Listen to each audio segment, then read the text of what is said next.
ခေါင်ဆိုလူမျိုးတို့သည်အခင်းကြီးငယ်တရားသဘောင်များကိုစီရင်ချမှတ်ရာတွင်ဓလေ့ထုံးတမ်းဥပဒေအတိုင်းဆုံးဖြတ်၍ကြေအေးကြသည်နှစ်ဖက်ကြေအေးပြီးသောအမှုသည်နောင်မပေါ်ပေါက်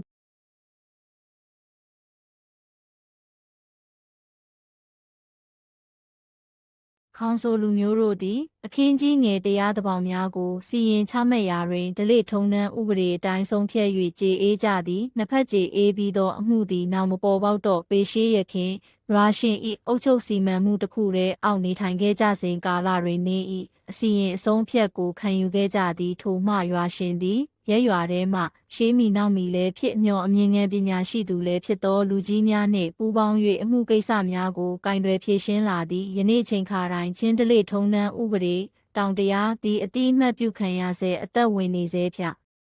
အေယာခေါင်ဆိုခြင်းတို့၏ဓလေ့ထုံးတမ်းဥပဒေသည်လည်းကျင့်သုံးရမည့်တောင်တရားဥပဒေဖြစ်သည်သို့ဖြစ်၍ယခုအခါနိုင်ငံတော်အစိုးရ၏ကြီးကြပ်မှုအောက်တွင်ခြင်းတို့၏ဓလေ့ထုံးတမ်းဥပဒေကိုလိုက်လျောညီထွေဆောင်ရွက်ကျင့်သုံးကြသည်